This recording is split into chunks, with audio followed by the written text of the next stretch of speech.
So alright, we've covered Kaon and Ponyo, and those are the two most important. Everything else is really kind of a chaotic shuffle. Even though I've given some of these shows 10 out of 10 as well, none of them is on the level where, like, with Kaon, again, I can watch any episode anytime and understand it. Ponyo I can watch 1,000 times. Like, the next thing on my list is Hunter x Hunter. And I've only watched Hunter x Hunter once, and I can't see watching it, like, in random pieces. Like, it's not the kind of show I could see doing that with, because it's much more about getting involved in the narrative. What makes Hunter x Hunter special is just that it does something so crazy that no other story could ever do, except maybe Homestuck. Like, I would compare it to Homestuck in, like, the level of complexity of the thing that they did and the amount of setup it took to get it done. Now, it's not quite on the level of Homestuck. I definitely would not claim that Hunter x Hunter's better than Homestuck. I don't know if I'd consider any anime as good as Homestuck, but I'd have to reread Homestuck. It's been a long time, but Homestuck's pretty fucking incredible.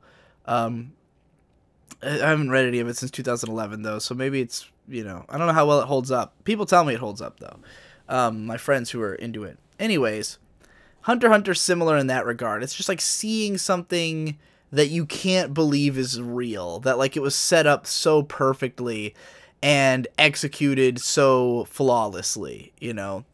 But I don't think it's something I can go back to all the time. It's more like a nice memory to have. And even then, like, it's not something I think about the way I think about, say, Psycho Pass, where I think about, like, the world in terms of the Sibyl system, because it's just such a potent, symbolic thing, you know? Which, let's get into Psycho Pass. Like, that, it's a little bit further down the list, but yeah, like, that show is really enjoyable to watch. It's a great straight-through run of a watch. 22 tight episodes, very easy to marathon. Akane is a fucking great character, super fun to watch.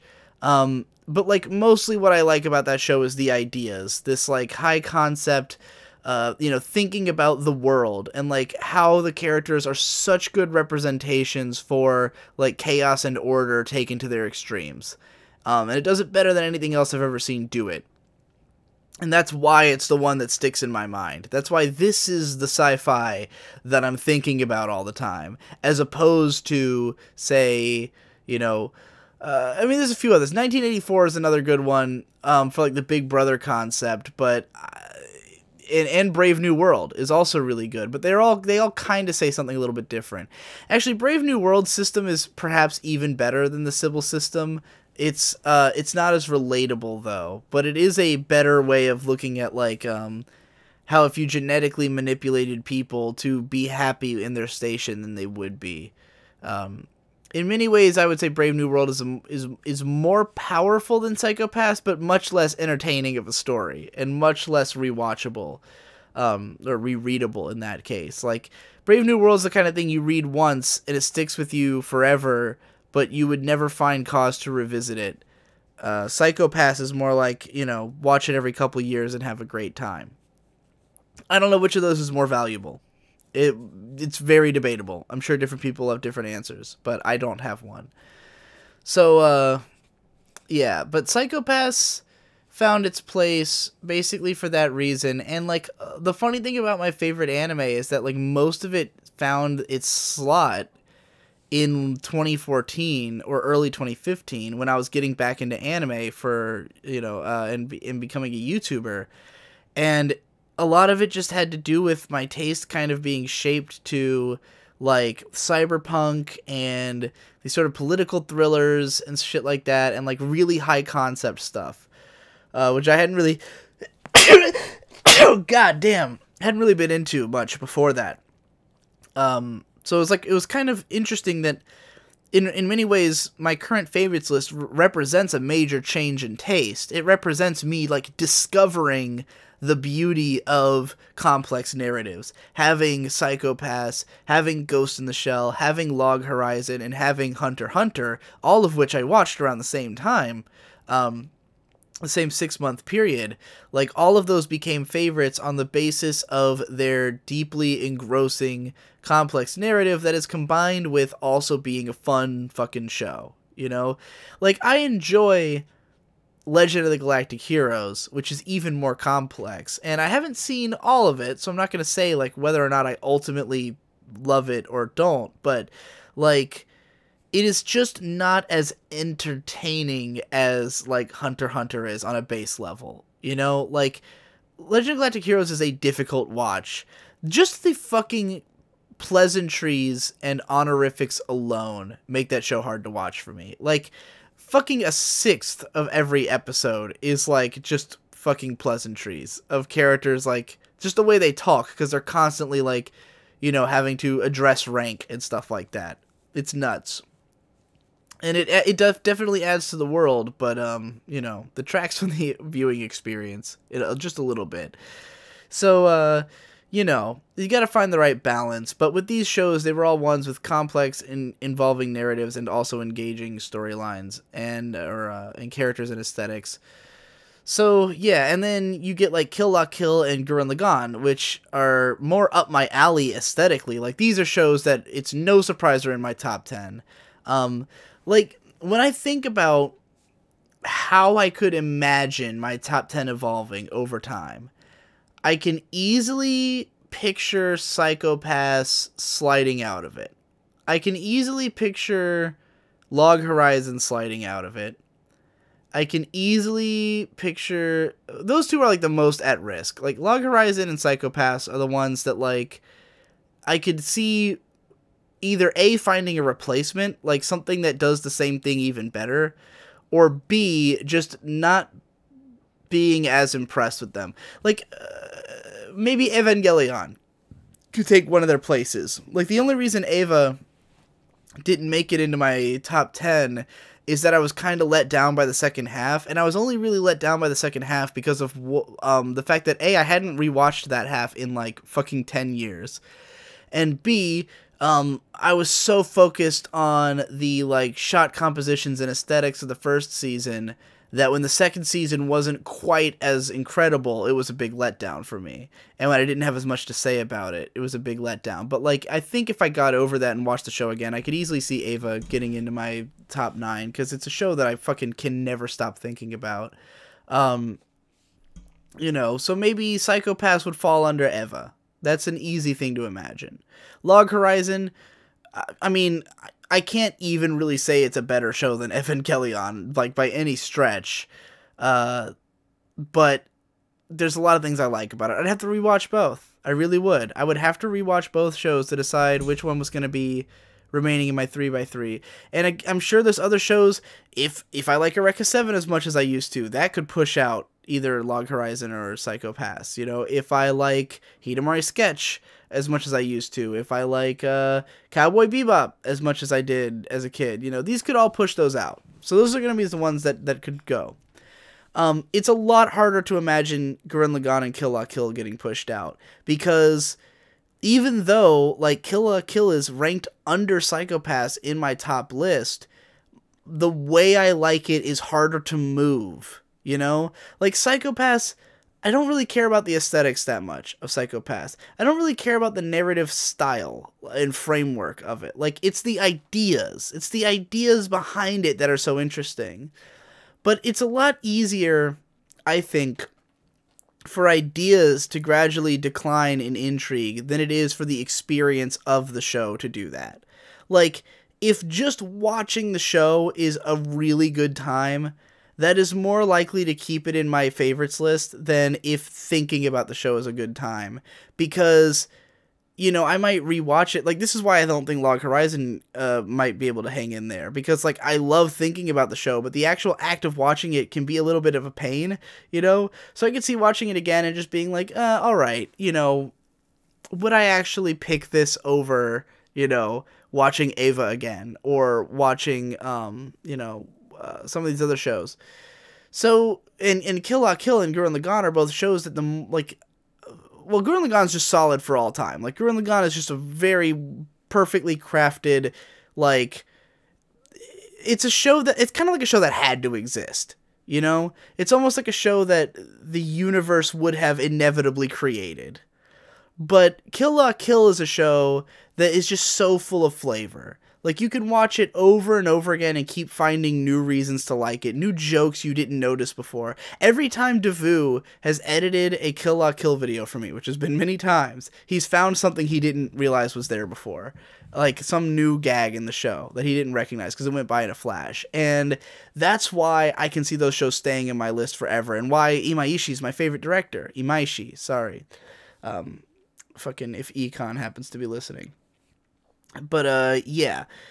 I could easily see those lasting. I can't see Psycho-Pass and Log Horizon lasting. Ghost in the Shell is more of a question, because I really, really love Ghost in the Shell's world and the idea of it, and there's a lot of things I like about it, but the show itself is not very memorable to me. Like, I put it on my list, and I'm, like, confident that I like it more than Psycho-Pass and Log Horizon because it has even more ideas, and the ideas are even more interesting. Like, it is probably the most complete vision of the future that, like, belts through the most complex ideas of any show I've seen. But the actual episodes are, like, rarely super engaging. Like, rarely is it, like, a great time just watching an episode. Thinking about it is more fun, you know?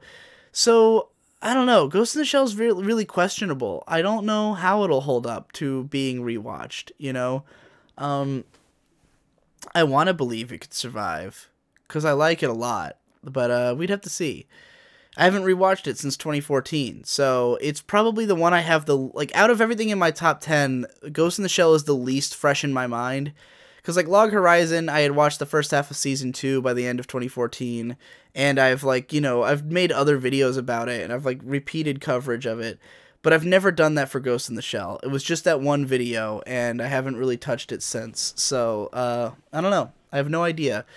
Then you got Shirobako, and with Shirobako, that show is somewhere in the middle in terms of, like, how much, like, every episode is fun to watch, but I don't know if the show ever is, like, god tier to watch the way that, like, Gurren Lagann is, but that one is the most fun show to think about, you know, like, just the amount of, like, intricacy it has with, like, being an anime fan, and it's also a show that the more I learn about the industry, the more I will appreciate it, you know, over time.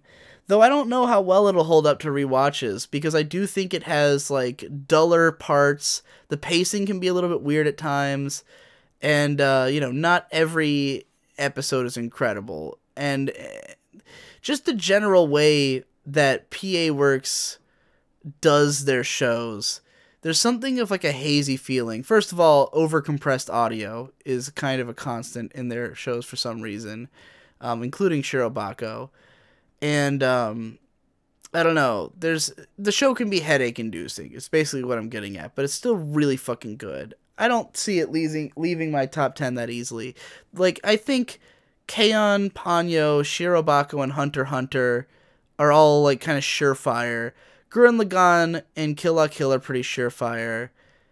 And then you got Psycho-Pass, Log Horizon are questionable. Ghost in the Shell, I have no idea. And lastly is Kare Kano, His and Her Circumstances, which is number 10. And I could honestly see that one going up the list, because Kare Kano is, like, the most satisfying rom-com of all time. And the biggest problems with the show are in that it falls apart in the last 8 episodes. And once I knew that, it was a lot easier to forgive. Like, the first time I watched the show, that really fucked with me. And I'd given it, like, a 7, because I was so mad about those last episodes. Rewatching it in 2015, I, like, knowing that was coming, I just appreciated the directing so much. It's, I think, probably Hideaki Anno's best directing job, and it's just a real delight to look at all times. And the characters are super nuanced and super deep, and it just hits on so many more levels and topics than any other rom-com show, and I've seen most of them. Like, most rom-coms just do not put in that much legwork into making the characters and their world interesting. And Kare Kano makes everything interesting, and everything has meaning. So it's definitely, like, the deepest anime rom-com show. And I really, really like it and like watching it a lot. And I could see it going up on the list if I was even more forgiving of the last 8 episodes. And, you know, deep dive analyzed it a little bit more, I think. So yeah, I think that one's probably a shoo-in to take up a spot in the 3x3 eventually. I'm thinking if I had to predict what my 3x3 would look like if I rewatched everything in it and finished Gintama, Gintama might be number 1. You know, K-On! Would still be in there, Ponyo would still be in there, Shirobako and Hunter x Hunter would still be in there, Gurren Lagann would still be in there, Kill La Kill would still be in there, Ghost in the Shell, Kare Kano. And then, so Log Horizon and Psycho-Pass would be cut. And then there's a chance Ghost in the Shell could be cut for Eva, or even Yu Yu Hakusho, though it's not as likely, because Yu Yu Hakusho has a lot of dead space in it. And then, you know, there's a chance Eureka 7 or something else could break in there. But anyway, that's enough about my goddamn 3x3.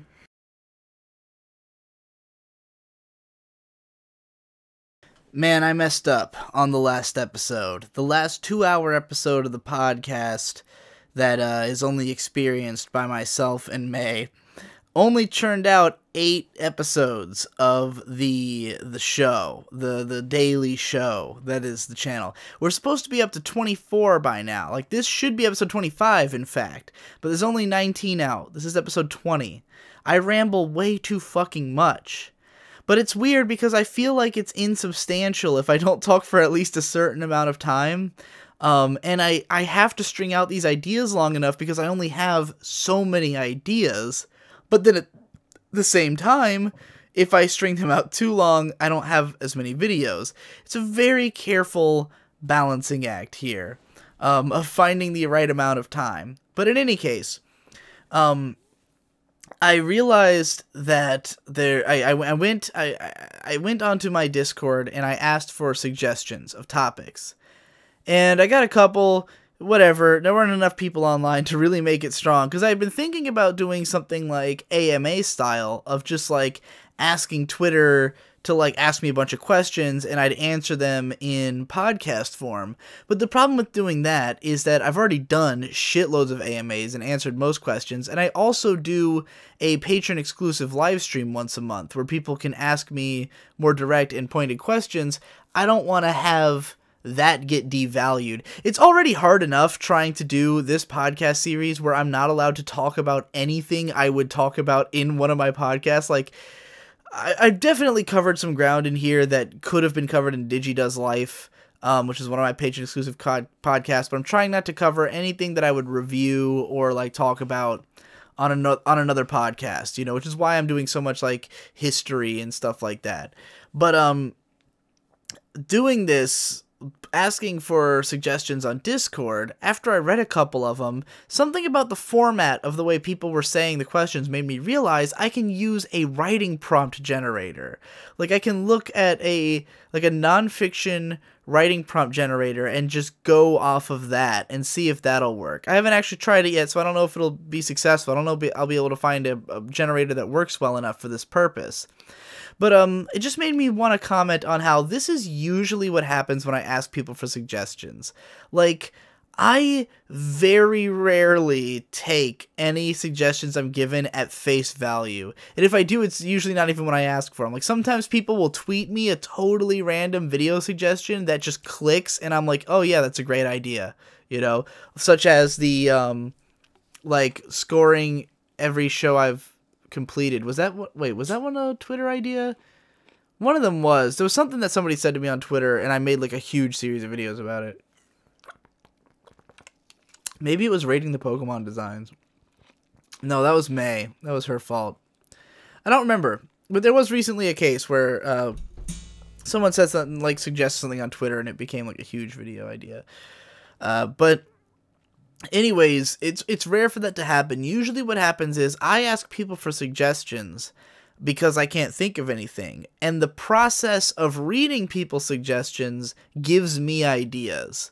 Like, I mean, because almost never do I like anybody's suggestions. Like, most people, It doesn't help that I usually don't communicate what I'm going for, because I don't want to be too direct and let people in on, like, what I'm actually doing. But, like, yeah, usually I get suggestions and I'm like, well, none of these work, and then that makes my brain, like, work extra hard to try to figure out what will work.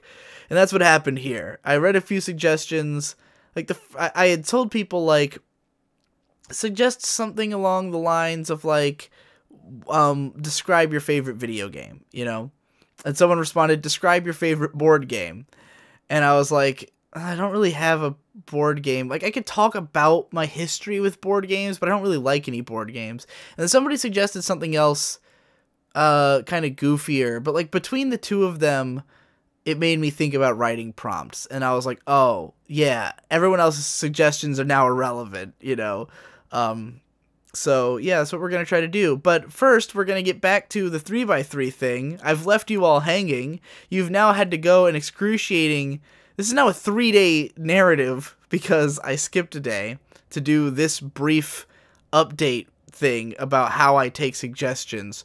But, you know, that's the nature of the podcast, is that the nature of the art project. It's not meant to be satisfying.